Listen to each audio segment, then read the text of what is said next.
के साथ होंगे। आज का जो हमारा लेक्चर है इसके अंदर हम ये देखेंगे कि एक लैब में जब भी कोई टेस्ट परफॉर्म करवाया जाता है तो उसकी टोटल कॉस्ट कितनी होती है। जी हाँ, बिल्कुल, हम लोग ये देखेंगे कि हमें किस किस कॉस्ट को मद्देनज़र रखना होता है जब भी एक लैब टेस्ट परफॉर्म करवाया जा रहा होता है।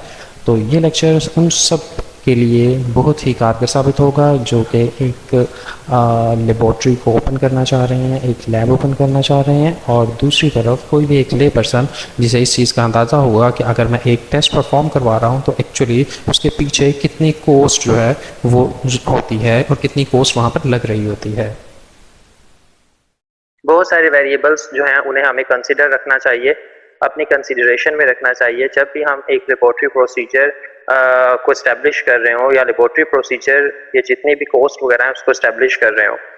तो हमें प्राइस का पता होना चाहिए कि हम जो है कोई भी प्रोसीजर परफॉर्म कर रहे हैं, कि कोई भी टेस्ट, किसी भी टेस्ट का प्रोसीजर परफॉर्म कर रहे हैं, तो उस टेस्ट को परफॉर्म करते हुए हमें कितनी प्राइस जो है वो लगेगी, हमारी कितनी प्राइस लगेगी, वो उन चीज़ों का पता होना भी ज़रूरी है to determine the price that should be charge for this procedure. ठीक है, तो एक लेबॉर्ट्री प्रोसीजर में कितनी कॉस्ट लगेगी, कोई जो हम प्रोसीजर इस्तेमाल कर रहे हैं उसको चार्ज के लिए कितने प्राइस लगेंगे, इन चीज़ों के अंदर जो है वो जितनी वेरिएबिलिटी आती है उनको भी हमें कंसिडर करना चाहिए। There are two separate costs that are important to establish. दो separate cost हैं जिन्हें establish करना important है. One is cost per non-billable test and cost per billable test. तो first one is a non billable test. Non billable test counts हैं test की cost को जो कैलकुलेट करने के लिए जो एलिमेंट्स यूज किए जाते हैं आज की स्लाइड्स के अंदर हम इनको पढ़ेंगे। तो सबसे पहले a great number of variables must be considered when establishing the cost of a laboratory procedure.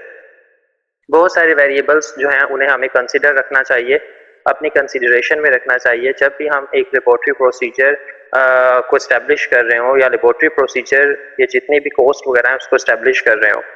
तो हमें प्राइस का पता होना चाहिए कि हम जो है कोई भी प्रोसीजर परफॉर्म कर रहे हैं, कि कोई भी टेस्ट, किसी भी टेस्ट का प्रोसीजर परफॉर्म कर रहे हैं, तो उस टेस्ट को परफॉर्म करते हुए हमें कितनी प्राइस जो है वो लगेगी, हमारी कितनी प्राइस लगेगी, वो उन चीज़ों का पता होना भी ज़रूरी है to determine the price that should be charge for this procedure.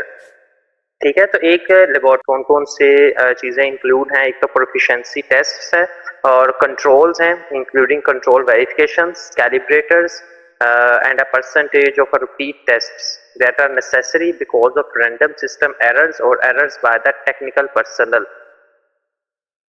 तो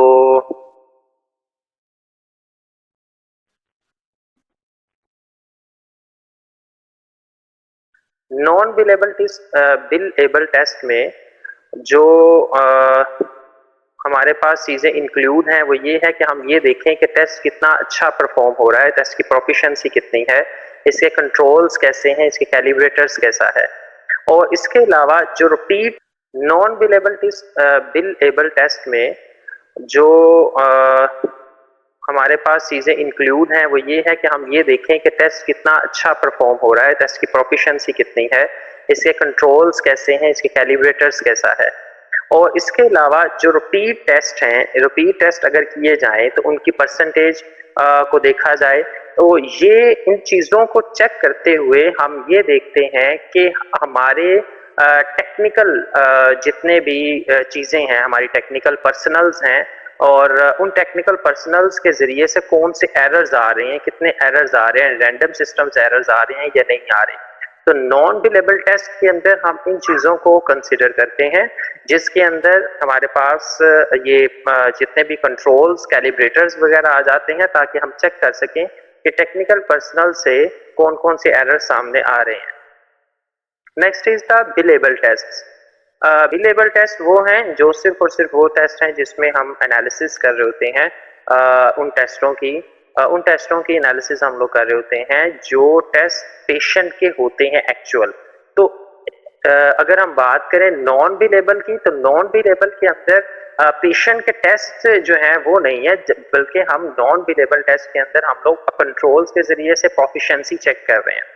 अगर हम बिलेबल टेस्ट की बात करें तो बिलेबल टेस्ट के अंदर जो है वो क्या है, हम जो बिल लेते हैं, यानी कि पेशेंट जब भी कोई टेस्ट परफॉर्म करवाता है तो जो भी पेमेंट करता है ये वो टेस्ट होते हैं बिलेबल टेस्ट। तो इसलिए मेनली जो कैटेगराइज किया गया है कॉस्ट के हवाले से, एक तो ये कि हम लोग जो नॉन बिलेबल टेस्ट हैं उनको हम लोग देखें कि उनकी कॉस्ट कितनी पड़ रही है। जब हम कंट्रोल्स और कैलिब्रेटर्स वगैरह यूज करते हैं तो उनकी कॉस्ट कितनी पड़ रही होती है, और जितना जो है हम जो भी पेशेंट का टेस्ट है, पेशेंट एक्चुअली रीपे है, जो हमें पैसे मिलते हैं, कोई भी पेशेंट टेस्ट करवाता है तो उस टेस्ट के जो है वो हम लोग पैसे लेते हैं, वो उनको एनालाइज किया जाए। उसके बाद है elements involved in calculating the cost of performing tests are following. एक तो कॉस्ट ऑफ सप्लाईज, यानी कि ये वो एलिमेंट्स हैं जिसमें हम लोगों ने देखना है कि टेस्ट को जब परफॉर्म किया जाता है तो कितनी कॉस्ट जो है वो लगती है। उन चीज़ों को कैलकुलेट करने के लिए हमारे पास ये चीज़ें हैं। एक है कॉस्ट ऑफ सप्लाईज, एक cost of supplies, cost of equipment, cost of labour और कॉस्ट ऑफ इनडायरेक्ट एक्सपेंसेस जो हो रहे होते हैं। ठीक है, तो हम लोग उनको एक एक करके देखते हैं। पहले हमारे पास कॉस्ट ऑफ सप्लाईज। टेस्ट को परफॉर्म करने के लिए जिन जिन चीज़ों की ज़रूरत होती है, एक टेस्ट को परफॉर्म करने के लिए जिन जिन चीज़ों की ज़रूरत होती है उनके लिए कितना कॉस्ट लग जाता है। ठीक है, उन आइटम्स के लिए कितना कॉस्ट लगता है। इन आइटम्स के अंदर रिएजेंट्स हो सकते हैं, टेस्ट स्ट्रिप्स हो सकती हैं, स्लाइड्स हो सकती हैं, पाइपर टिप्स हैं, वाश सॉल्यूशंस हैं, क्यूब्स हैं, क्यूवेट्स हैं, ये हो सकते हैं। तो सप्लाईज जो प्रोवाइड की जा रही हैं लेबोरेटरीज को, उनको देखा जाए कि उनके पर कितनी कॉस्ट आ रही है हमारी। फिर है कॉस्ट ऑफ इक्विपमेंट। एक देखा जाए कि जो इक्विपमेंट्स जो हैं उनके एक्सपेंसेस कितने हैं।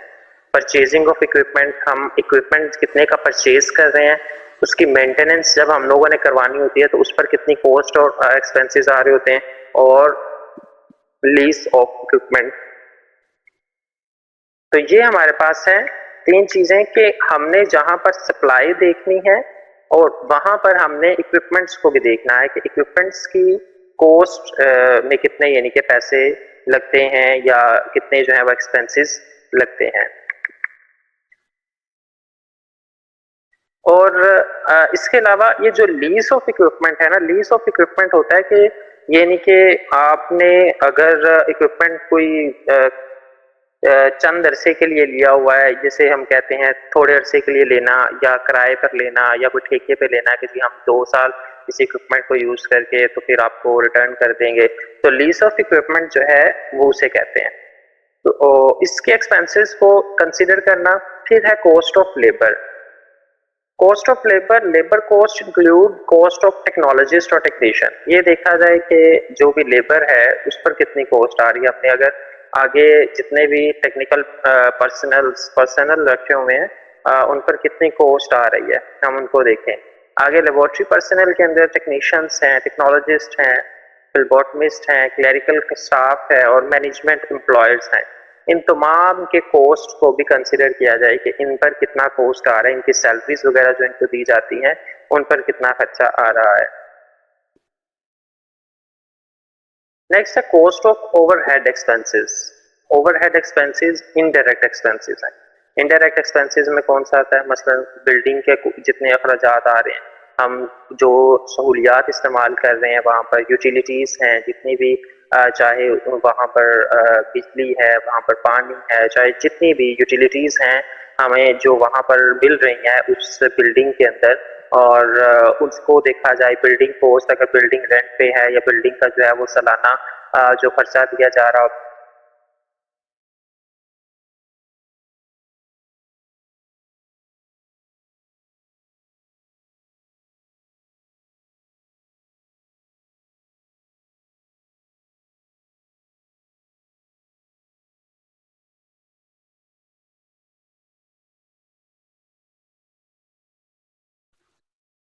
हम बात कर रहे थे कॉस्ट ऑफ ओवरहेड एक्सपेंसेस की, जिसके अंदर ओवरहेड एक्सपेंसेस में इनडायरेक्ट एक्सपेंसेस थे, बिल्डिंग का खर्चा, यूटिलिटीज हैं और वेस्ट रिमूवल है।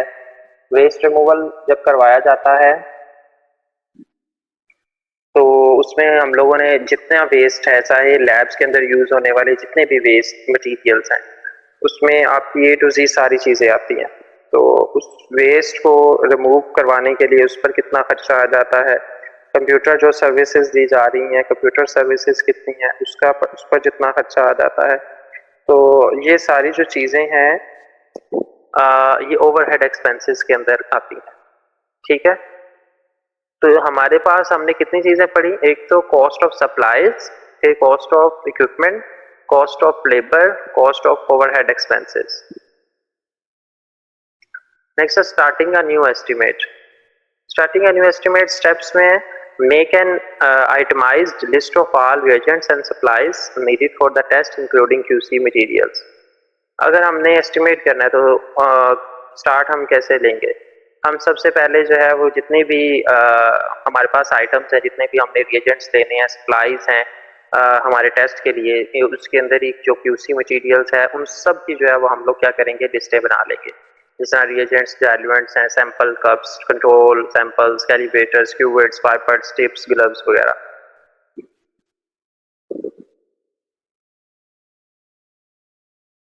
उसके बाद है estimate the cost of each material from,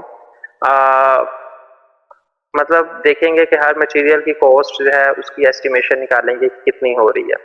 vendor price sheets, purchase histories from your accounting department, हम जो है वो हिस्ट्रीज को देखें और प्राइस शीट्स को देखें। वेंडर होता है यानी कि जो फ्रोख्त किया हो, फ्रोख्त कर रहा हो, तो हम लोग वो प्राइस शीट्स देखेंगे और डिपार्टमेंट, अकाउंटिंग डिपार्टमेंट की सारी जो है वो परचेज हिस्ट्रीज को चेक करेंगे। तो नेक्स्ट हमारे पास है make a list of task to perform the test. हम क्या करेंगे, जो हमने टेस्ट परफॉर्म करने हैं उनकी लिस्ट बना लेंगे। मसलन sample preparation, perform test, recording results, verifications, इनकी जो है हम इन सब की जो है वो लिस्ट बना लेंगे। फिर include the phase of the process during which the task is perform. फिर हम मसलन उस फेज को भी इंक्लूड करेंगे जिसमें हम लोग टास्क को परफॉर्म कर रहे हैं। मतलब हम पेशेंट का सैंपल ले रहे हैं और कैलिब्रेशन करवा रहे हैं, कंट्रोल्स हैं, उन चीज़ों को भी काउंट करेंगे। तो एक एस्टिमेशन के लिए हमारे पास हमने जो भी 4 स्टेप्स पढ़े हैं, इसके अंदर कौन कौन सी चीज़ें थी, इसके अंदर हमारे पास था कि हमने सबसे पहले जितने रिएजेंट सप्लाईज हैं उनकी एक आइटमाइज लिस्ट बना लें। फिर क्या करें, हम हर मटेरियल के कॉस्ट की एस्टिमेट निकालें, हर मटेरियल का कॉस्ट कितना है उसका एस्टिमेट निकालें। फिर हम क्या करें, हमने जो टेस्ट परफॉर्म करना है उस टेस्ट को परफॉर्म करने के लिए हमने क्या क्या टास्क चाहिए, हम उनकी लिस्ट निकाल लें।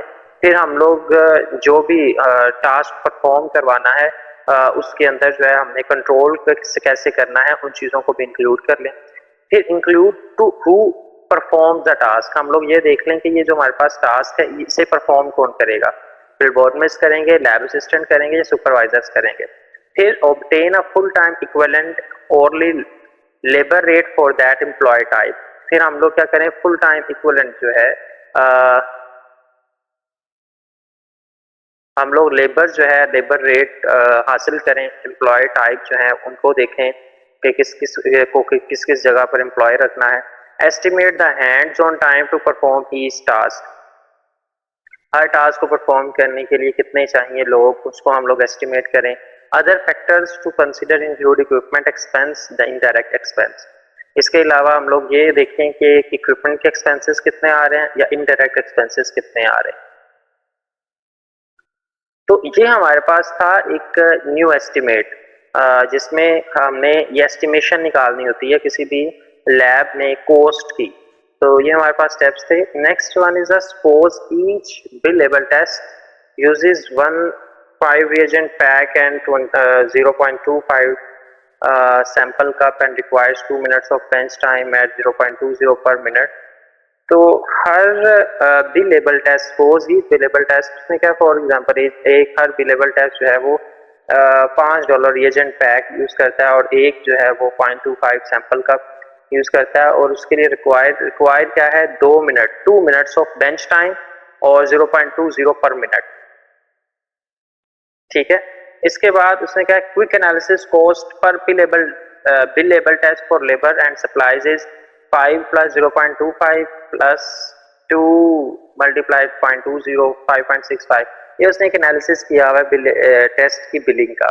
After this we add indirect expenses and non billable test prices to set final test price of test. तो उसने एक बिलेबल टेस्ट के अंदर ये चीजें एक ऐड की हैं और उनको निकाला है कि एक टेस्ट जब भी परफॉर्म किया जाता है